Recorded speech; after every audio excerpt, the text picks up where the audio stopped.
मेरे जॉब करते थे। हालांकि उनकी सैलरी बहुत कम थी, मगर फिर भी उनकी एक ही ख्वाहिश थी कि मैं पढ़ लिख लूं। फिर जब मैं स्कूल जाती तो बाबा समझाते कि बेटी, पढ़ने के लिए जा रही हो तो बस अपनी पढ़ाई पर ही ध्यान रखना, इसके सिवा किसी और ख्याल को दिल में जगह भी मत देना। मैंने भी उनकी समझाई हुई बातों को दिमाग में बैठा लिया और पढ़ाई के सिवा किसी और चीज पर ध्यान न दिया। तभी अच्छी पोजीशन से मैट्रिक पास कर ली। शायद ये मेरे बाबा का आशीर्वाद ही था जो मैं फर्स्ट पोजीशन से पास हो गई। अब ये मेरा हक बनता था कि मैं कॉलेज में एडमिशन लूं। बाबा भी यही चाहते थे, मगर डरते थे क्योंकि 3 बेटियों के बाप जो थे और जमाना खराब था। इस शर्त पर कॉलेज में एडमिशन लेने की इजाजत मिली कि मैं सहेलियों के चक्कर में नहीं पड़ूंगी और ना ही उनकी बातों में आऊंगी। यही उनका कहना था कि जमाना खराब है और अपने कदम मजबूती से सीधे रास्ते पर रखना, वरना जो लड़कियां इस बात का ख्याल नहीं रखती वो अपनी जिंदगी बर्बाद कर लेती हैं। मैं बाबा की बातों को गौर से सुनती और दिल में इरादा कर लेती कि सिर्फ पढ़ाई से मतलब रखूंगी और मोहब्बत वगैरह के चक्कर में ना पड़ूंगी। माँ कहती है लड़के भोली भाली लड़कियों को बेवकूफ बनाते हैं और वैसे भी मोहब्बत के खेल झूठे होते हैं। तभी मैं सोचती कि अगर मोहब्बत के खेल झूठे होते हैं तो ये झूठे खेल खेलने वालों को क्या मिलता है। मेरी दोनों छोटी बहन भी स्कूल पढ़ने जाती थी, लेकिन उनका स्कूल हमारे मोहल्ले में ही था और माँ उनको छोड़ने और लेने जाती थी, लेकिन मुझे अकेली कॉलेज जाना पड़ता था। बाबा तो सुबह ऑफिस चले जाते, कॉलेज घर से कुछ दूरी पर था तो मुझे पैदल ही जाना पड़ता था। तभी माँ आहें भरकर कहती, "ऐ काश मेरा बेटा गुम ना होता, तो आज वो तुझे कॉलेज छोड़ने जाता तो मुझे तेरी फिक्र ना होती।" किस्सा यह है कि हमारा एक ही भाई था जो मुझसे 3 साल बड़ा था। एक दिन गली में खेलने के लिए निकला, मगर फिर लौट कर ना आया। भगवान जाने उसको जमीन खा गई या आसमान निगल गया। बहुत ढूंढा मगर उसका कोई सुराग न मिल सका। इस गम ने मेरे माँ बाप दोनों को तोड़ दिया। किस्मत पर बस नहीं था, क्या कर सकते थे। बेटे के गुम होने का गम दिल में दबा लिया और सब्र करके बैठ गए। मेरे कॉलेज में भूरी आंखों वाला एक लड़का था जो क्लर्क भर्ती होकर आया था। शक्ल सूरत से अच्छा था और बातचीत भी अच्छे तरीके से करता था। जल्द ही उसने कॉलेज वालों के दिलों में घर कर लिया। मुझे कॉलेज से वजीफा भी मिलता था जो स्कॉलरशिप कहलाता था। मैं हर महीने इसी वजीफे को लेने के लिए उस भूरी शरबती आंखों वाले क्लर्क के पास जाती थी। जब मैं उसे आवाज देती तो वो मुझे देखकर खो सा जाता और मैं उसके इस खोए खोए अंदाज में खो जाती थी। मुझे लगता हम दोनों के बीच कोई ऐसा रिश्ता है कि उसे मुझ और मुझे उसमें अपनापन होने का एहसास होता है। ये अजीब सा था कि जिसको ना तो मैं समझ सकी और ना कोई नाम ही दे सकती थी। अब जब भी मैं उस कलर की आंखों में देखती तो बाबा की बातें मुझे याद आने लगती और मैं चौंक जाती। माँ की बात याद आई, बेटी, मोहब्बत के खेल झूठे होते हैं, इसलिए तुम किसी की बातों में मत आना। अगर कोई तेरे दिल को अच्छा लगे तो पहले मुझे बता देना। इन बातों को याद रखने की वजह से ये भी ना जानना चाहती थी कि मोहब्बत के खेल की शुरुआत कब और कहां से होती है और खत्म कहां पर होती है।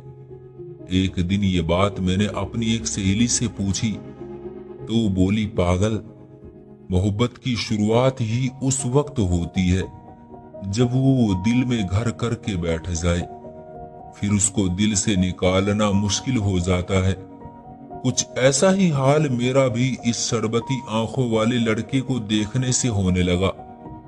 दिल में कसक और एक खालीपन सा मुझे तकलीफ देता। लगता कि इस इंसान से मेरा कोई रिश्ता है जरूर, वरना क्यों ये गैर आदमी मुझे अपना सा लगता है। एक दिन उसने कहा, आपको देखकर मुझे कोई अपना याद आने लगता है। कौन? ये मैं नहीं जानता। आप सामने आती हो तो मुझे यूं महसूस होता है जैसे कोई भूला हुआ ख्वाब याद आ रहा हो। भगवान जाने ऐसा क्यों होता है। मैं हर वक्त आपके बारे में सोचता रहता हूँ। क्या आप मुझे अपने घर ले चलोगी और अपने मम्मी पापा से मिलवाओगी? आपको तो मैं घर नहीं ले जा सकती, क्योंकि इस बात पर बाबा मुझे कॉलेज ही नहीं आने देंगे। हाँ, अपनी माँ को हमारे घर भेज दीजिए तो शायद आपका मसला हल हो जाए। वो आपके घर नहीं आ सकती क्योंकि बीमार रहती है। जिस दिन उसने ये बात कही उसके बाद में खोई खोई सी रहने लगी। माँ ने भांप लिया, पूछा कि क्या बात है, जरा कुछ दिनों से तुमको देख रही हूं कि तुम्हारा ध्यान कहीं और होता है। क्या परेशानी है तुमको, मुझे बता दो। मैंने कहा, माँ, हमारे कॉलेज में एक क्लर्क है, वो मुझे अच्छा लगता है। उसमें मुझे अपनापन सा महसूस होता है और वो भी यही बात कहता है। मुझे लगता है तुम्हारा मेरा कोई ऐसा रिश्ता है जो तुमको देखकर मैं खुद को भूल जाता हूँ। माँ, वो हमारे घर आना चाहता है और आपसे मिलना चाहता है। मैं ये बात कह रही थी कि बाबा आ गए और उन्होंने मेरी सारी बात सुन ली। बस वो तो बिगड़ गए और बहुत गुस्सा करने लगे। जबकि मैंने तुमको समझाया था कि कॉलेज जा रही हो तो सिर्फ पढ़ाई में ध्यान लगाना और किसी पर ध्यान न देना। मैंने बहुत कहा, बाबा, मेरा ध्यान सिर्फ पढ़ाई की तरफ ही है। मगर एक बात जो परेशान कर रही थी मैंने माँ से कह दी। ये बात सिर्फ महसूस करने की हद तक है, मगर उन्हें कब मेरी बात सुननी थी। सुबह फैसला सुना दिया कि जमाना खराब है और इसके दिमाग में भी खलल पड़ रहा है। बस आज के बाद ये कॉलेज नहीं जाएगी। अब तुम्हारी पढ़ाई बंद। साथ में मेरी दोनों छोटी बहनों को भी स्कूल जाने से रोक दिया गया। ये एक बड़ा नुकसान था जो मेरे हाथों खुद हो गया।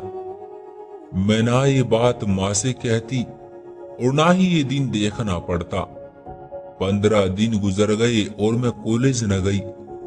माँ भी मेरी वजह से बहुत परेशान थी, क्योंकि मैं ही नहीं मेरी दोनों बहनें भी पढ़ने से रह गई थी। एक दिन दरवाजे पर घंटी बजी। माँ ने दरवाजा खोला। सामने वही शरबती आंखों वाला लड़का खड़ा था। माँ ने पूछा, कौन हो और किससे मिलने आए हो? मैं कॉलेज का क्लर्क हूँ और हिमांशी से बात करने आया हूँ। क्या बात करने आए हो, मुझे बता दो। मैं उसकी माँ हूँ।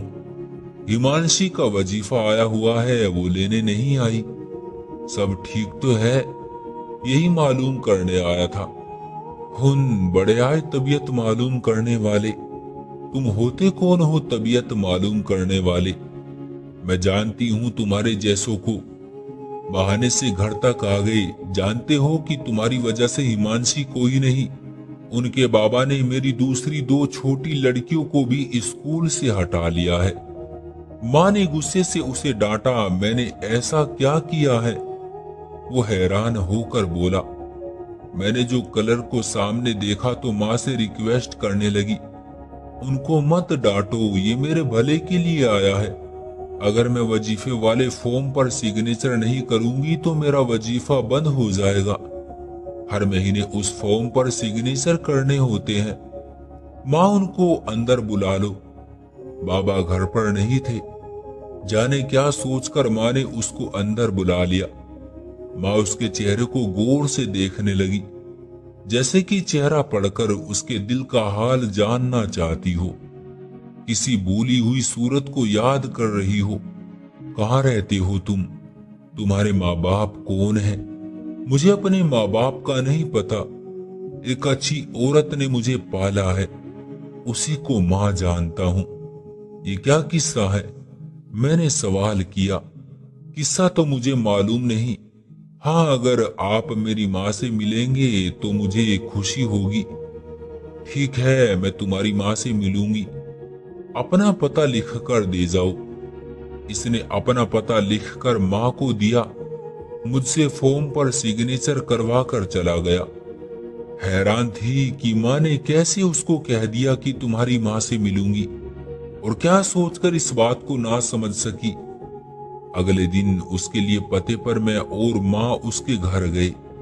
उसकी माँ सच में ही बीमार थी। वो बिस्तर पर लेटी हुई थी। कमजोरी की वजह से उठने बैठने से मजबूर थी। जब माँ ने उससे उसके बेटे के बारे में पूछा तो उसने बताया, मेरे पति एक दिन एक लड़के को भिखारियों के अड्डे से खरीद कर लाए थे। उस वक्त ये मुश्किल से 4 साल का होगा। वो कहते थे कि ये बच्चा उनको कहीं रोता हुआ मिला था। उसके माँ बाप का अता पता नहीं था, तो उन्होंने उसको अपने पास रख लिया। गरीबी की वजह से पालने से मजबूर थे, तो उसको किसी खुशहाल जोड़े को बेच देना चाहते थे। तभी मेरे पति ने इसे खरीद लिया और फिर आसपास के सभी पुलिस थानों से पता किया, मगर बच्चे के माँ बाप का सुराग न मिल सका। हमारी कोई औलाद न थी तो हमने ही इसको अपना बेटा बना लिया और इसका नाम सुमित रख दिया। सुमित की माँ ने बताया कि मेरे पति की मृत्यु हो चुकी है। वो सुमित से बहुत मोहब्बत और प्यार करते थे। मेरे पास उस वक्त की तस्वीरें भी हैं। जब यह हमारे घर आया था, हमने ये तस्वीरें अखबारों में भी दे दी थी, मगर किसी ने इसके बारे में पता नहीं किया।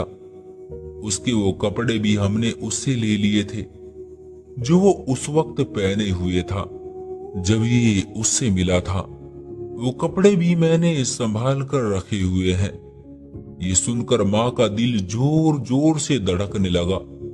मैं भी परेशान हो गई। दिल से प्रार्थना निकली, ऊपर वाला करे माँ उन कपड़ों को पहचान ले। भगवान करे ये मेरा खोया हुआ भाई अर्जुन ही हो और मेरी माँ के दिल को सुकून मिल जाए। मगर दिल कहता था कि जरूरी नहीं मेरी माँ का खोया हुआ अर्जुन ही हो। दुनिया में हजारों बच्चे खो जाते हैं, वो फिर कब अपने माँ बाप को मिल पाते हैं। ये तो बस एक अनहोनी सी बात है। जब उस औरत ने वो कपड़े और सुमित के बचपन की तस्वीर माँ को दिखाई तो वो कपड़ों को आंखों से लगाकर रोने लगी। माँ ने तस्वीर को गौर से देखा तो बोली, हाँ यही तो है मेरा अर्जुन जो बचपन में खो गया था। सुमित मेरा बिछड़ा हुआ भाई अर्जुन था।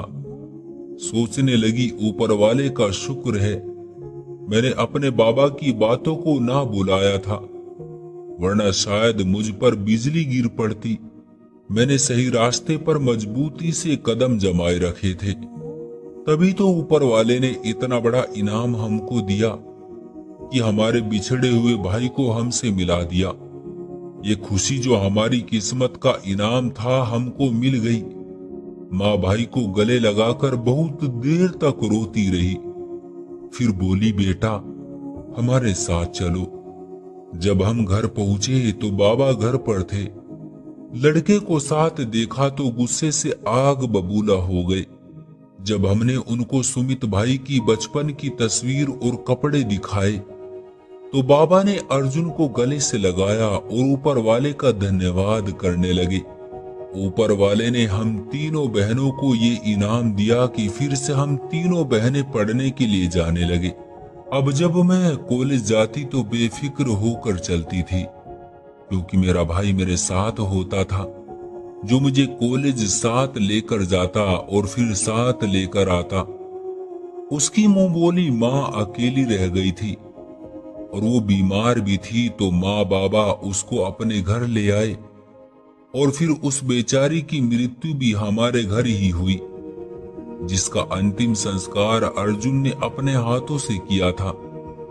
ऊपर वाले का धन्यवाद है कि मैंने अपने बाबा की बात को ना ठुकराया वरना जैसे आजकल लड़कियां पसंद की शादी घर से भागकर कर लेती हैं, अगर ऐसा कदम उठा लेती तो अपने सगे भाई से ही शादी कर बैठती।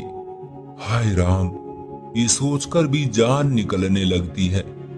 आखिर ऊपर वाले ने ऐसा होने नहीं दिया था, क्योंकि हमारे माँ बाप ने हमारी परवरिश ही ऐसी की थी। अब हम हंसी खुशी जिंदगी गुजार रहे हैं। बाबा को भी भाई की सूरत में सहारा मिल गया और हमारे घर के हालात बहुत अच्छे हो गए। अब हमने अपने भाई की शादी कर दी है और अपनी भाभी के साथ बहनों की तरह रहते हैं। वो भी हमसे बहुत प्यार करती है। बस अब उनको हमारी शादी की पड़ी है और माँ बाप की तरह वो भी यही चाहती है कि जल्दी अपने घर की हो जाऊं। उस ईश्वर से प्रार्थना है कि कभी किसी का कोई अपना कभी ना बिछड़े। और आखिर में मैं सबको यही कहूंगी कि भगवान के लिए अपने माँ बाप की इज्जत का ख्याल करें। दुनिया की सभी मुश्किलों से बचे रहोगे। क्यों दोस्तों, आपका क्या कहना है इस कहानी के बारे में? कमेंट करके हमें जरूर बताएं। वीडियो को लाइक करके चैनल को सब्सक्राइब कर लीजिए और साथ में घंटी को दबाकर ऑल पर सेट कर लीजिए, ताकि आने वाली वीडियो आपको तुरंत मिले। मुझे दीजिए अगली वीडियो तक इजाजत। तब तक के लिए